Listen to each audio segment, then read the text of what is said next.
శ్రీమాత్రే నమః. అమ్మకు ప్రేమతో ఛానల్కి స్వాగతం. అందరికీ కూడా ఆ అమ్మవారి ఆశీస్సులు ఉండాలని ఇవాళ మనం సత్యనారాయణ స్వామి వ్రత కథ గురించి తెలుసుకుందాం. సత్యనారాయణ స్వామి వ్రతము ఎప్పుడు చేయాలి, ఎలా చేయాలి? ప్రతి మాసమందు రవి సంక్షోభంలో గాని, పౌర్ణమి గడియల్లో కాని, ఏకాదశి తిథుల్లో కాని, ఏదైనా శుభదినంలో సాయంకాలం కాని, ఉదయం కాని శుచిగా స్నానం చేసి సంధ్యా వందనాది నిత్య కర్మలు చేసుకుని బ్రాహ్మణులు బంధుమిత్రులను రప్పించి శుభకరమైన మంగళవాద్యాలతో మంగళకరమైన స్వస్తివాచకాలతో వేద పఠనంతో దేవాలయంలో కాని, పుణ్యక్షేత్రంలో గాని, సముద్ర తీరమున కాని, నదీ తీరమున కాని, మన స్వగృహం నందు కాని ఈ సత్యనారాయణ వ్రతం భక్తి శ్రద్ధలతో ఆచరించాలి. పూజాస్థలంను శుద్ధి చేసి తూర్పుగా బియ్యం, చూర్ణం, పసుపు, కుంకుమలతో ముగ్గులు పెట్టి మండపం గావించి మామిడాకుల తోరణాలతో సుందరంగా అలంకరించి పూజా ద్రవ్యములు, రాగి పాత్ర, నూతన వస్త్రాలు, కొబ్బరికాయ పూజ స్థలంలో పెట్టి భక్తితో దీపారాధన చేసి శ్రీ సత్యనారాయణ స్వామి వ్రతం భక్తి శ్రద్ధతో చేయాలి. భక్తిని భంగపరచకూడదు, లాభం ఉండదు. యథాశక్తి ఆచరించిన విశేష పుణ్యఫలం లభించును. ఇక్కడ భక్తి శ్రద్ధలు ప్రధానం. శ్రీ సత్యనారాయణ స్వామి వ్రతం శ్రద్ధగా చదవాలి. ప్రత్యేకంగా ఒక్కొక్క కథ పూర్తి కాగానే టెంకాయ కొట్టి కర్పూర హారతి ఇవ్వాలి. మొదటి కథ శ్రీకారంపై నైమిషారణ్యంలో పురాణాలు చెప్పటంలో విశేష ప్రజ్ఞ కలవాడైన శ్రీ సూత మహర్షి సౌనకాది మహామునులను కొందరు చేరి ఇలా అడిగారు. ఓ పౌరాణిక బ్రహ్మసూత మహర్షి, మానవులు ఏ వ్రతం చేసినా కోరిన కోరికలు ఫలించి పరలోక సిద్ధి పొందుతారో, ఏ తపస్సు చేసినా లబ్ధి పొందుతారో మాకు సవివరంగా వివరించండి అని అడిగారు. అప్పుడు ఓ శ్రేష్ఠులారా, పూర్వకప్పుడు దేవర్షి నారదుడు శ్రీ మహావిష్ణువు మీరు అడిగినట్నే అడిగారు. శ్రీ మహావిష్ణువు స్వయంగా నారద మహర్షికి చెప్పిన దాన్ని నేను మీకు చెబుతాను, శ్రద్ధగా వినండి అన్నాడు. పూర్వకపుడు లోక సంచార ప్రియుడు 4 పర్వలోకాల తిరుగుతూ భూలోకానికి వచ్చాడు.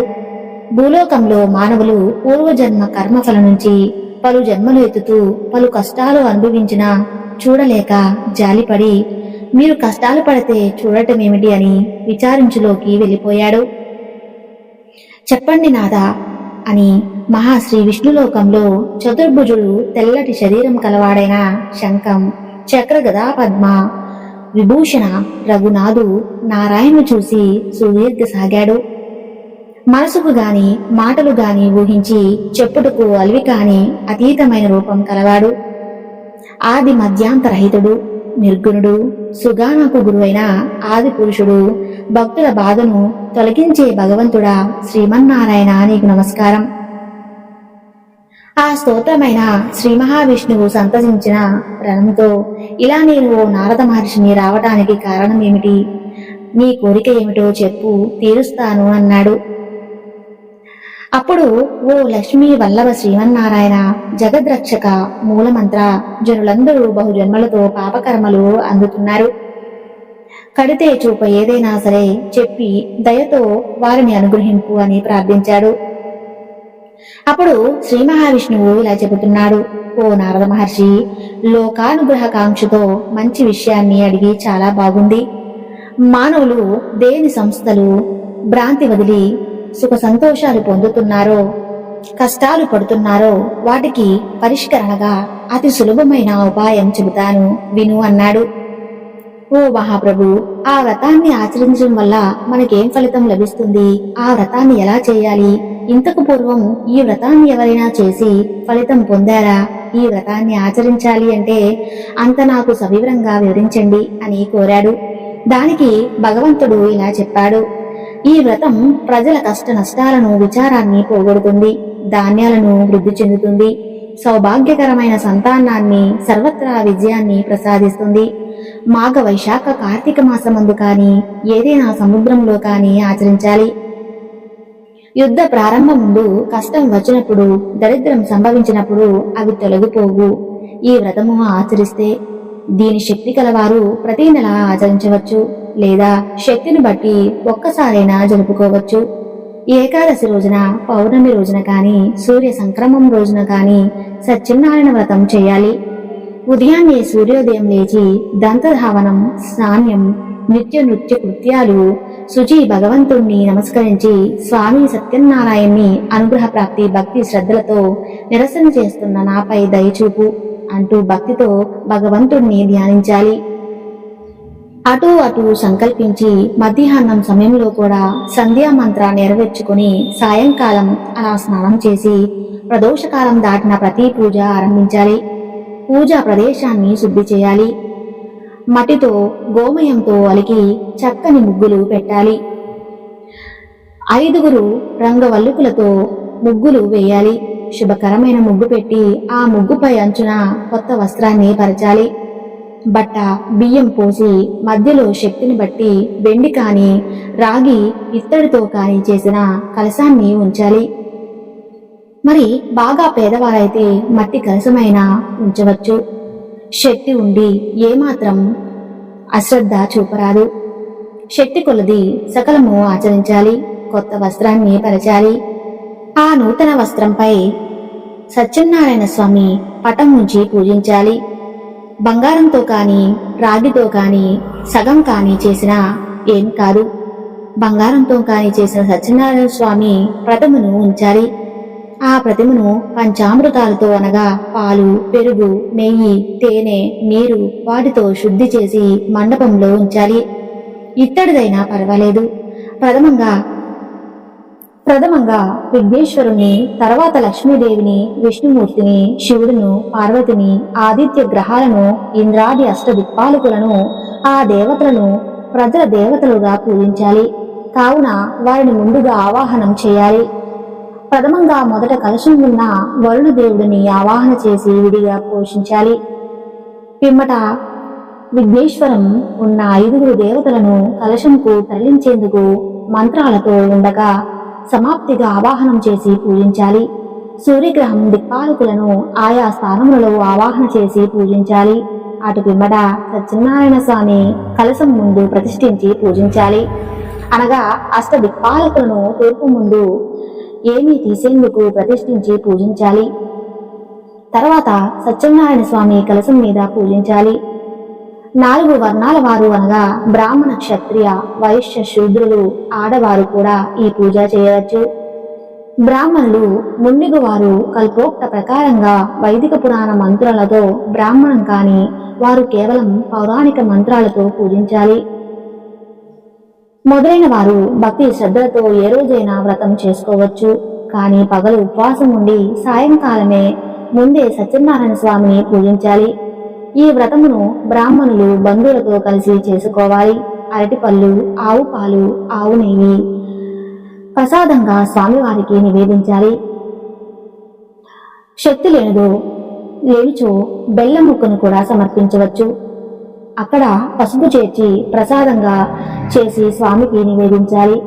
ఇంట్లో స్వామికి నివేదించిన నైవేద్యం అందరికీ పంచి ఆరగించి బ్రాహ్మణుల శక్తి కొలది దక్షిణ తాంబూలాలలో సత్కరించి దానిని అందుకుని బ్రాహ్మణుతో అందరూ శతోషోపేట భోజనం ఆచరించాలి.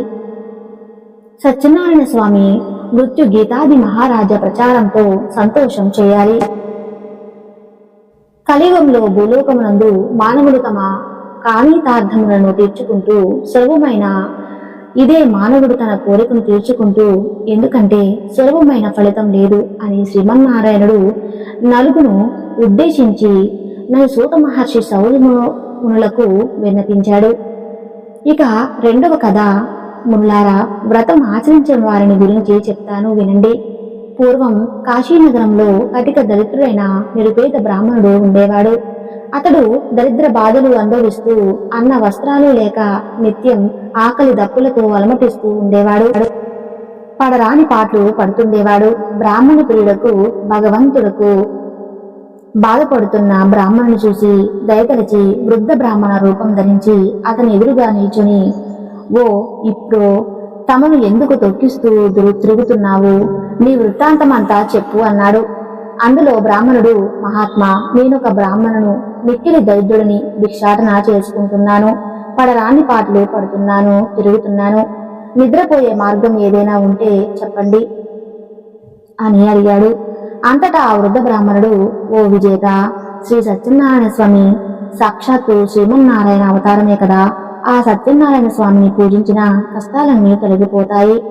సత్యనారాయణ వ్రతం ఆచరించి అను పూజా కార్యాలు చెయ్యి. ప్రతి విధానం విన్నవించి ఆ వృద్ధ బ్రాహ్మణుడు ఉన్న చోట అదృశ్యమయ్యాడు. అది విన్న అతను సంతోషించి అభివృద్ధి బ్రాహ్మణ చెప్పిన సత్యనారాయణ ప్రధాన రేపు చేసుకుంటానని, ఆ వ్రతాన్ని ఎలాగైనా సంకల్పం చేసుకోవాలని తలుచుకుంటూ నిద్ర కూడా రాక ఎన్నో పాటలు పడుతున్నాడు. ఉదయం లేచి ఈ రోజు తప్పకుండా సత్యనారాయణ స్వామి వ్రతం చేసుకుంటాను. మరలా అనుకున్నవాడే ఏడాదిగా భిక్షాటనకు బయలుదేరాడు. స్వామి, ఈ రోజున బ్రాహ్మణులకు చాలా ద్రవ్యం లభించింది. దాంతో అతడు బ్రాహ్మణులు బంధువులను పిలిచి సత్యనారాయణ స్వామి వ్రతాన్ని భక్తి శ్రద్ధలతో ఆచరించాడు. ఆ వ్రత మహిమ వల్ల ఆ బ్రాహ్మణుడు దానికి విముక్తి సర్వలోకంలో తొలగించి ఉన్నవాడే సకల సంపదలతో వేసిల్లాడు. అది మొదలు ఆ బ్రాహ్మణుడు నెలలు విడవక సత్యనారాయణ స్వామి వ్రతాన్ని భక్తి శ్రద్ధలతో ఆచరించసాగాడు. ఆ విధంగా నెలల సత్యనారాయణ స్వామి వ్రతం చేయటం వల్ల బ్రాహ్మణుడు మహా ఐశ్వర్యవంతుడయ్యాడు. సర్వ పాపాలు నశించి విముక్తి పొందినవాడై మరణానంతరం మోక్షం పొందాడు.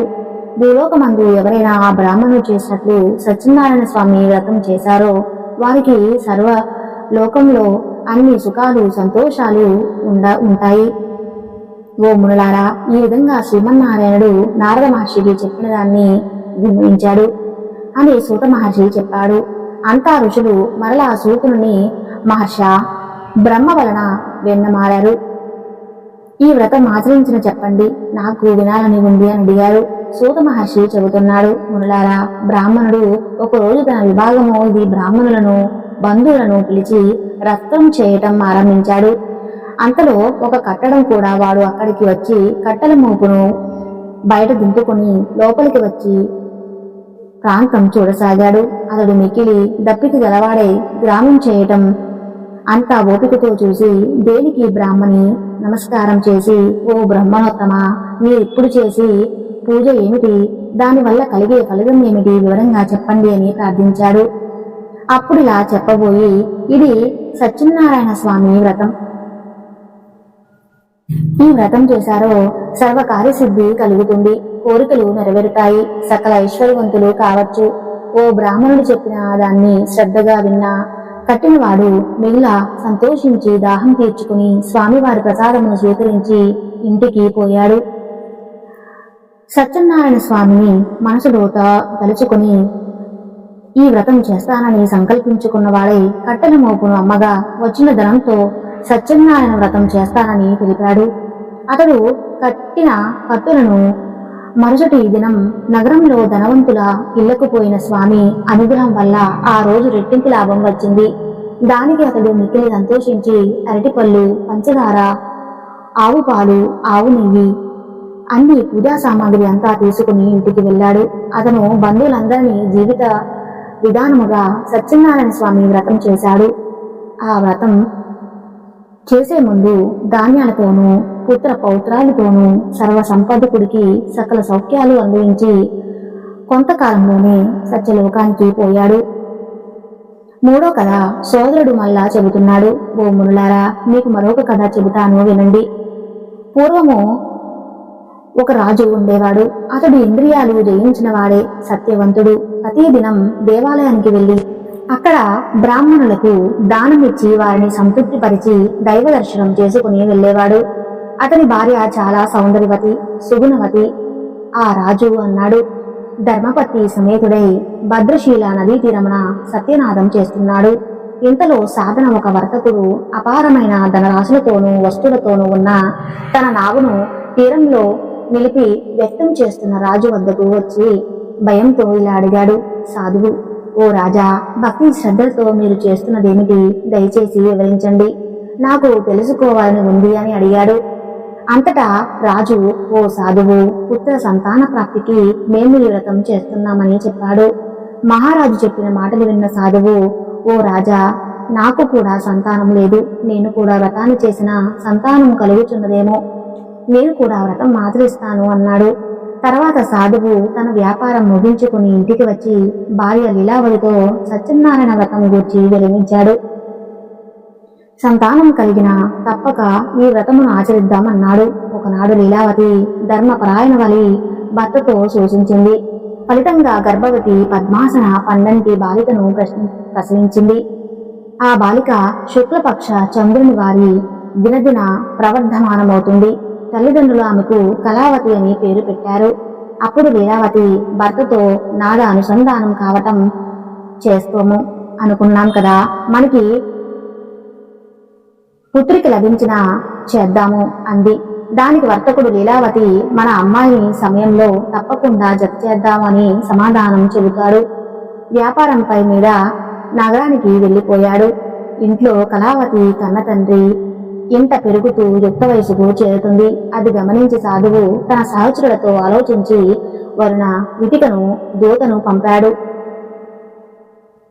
సాధవట్లు ఆజ్ఞాపించగా దూత కాంచన నగరానికి పోయి అక్కడ ఒక చక్కటి యోగ్యుడైన భర్త కుమారుని చూసి వెంట తీసుకొచ్చాడు. అందగాడైన వైశాల్య బాలికను చూసిన సాధువు తన కుమార్తె నుంచి విధి విధానాల పెళ్లి పనులను, పెళ్లికి సంబంధించిన కుర్రాడును చూశాడు.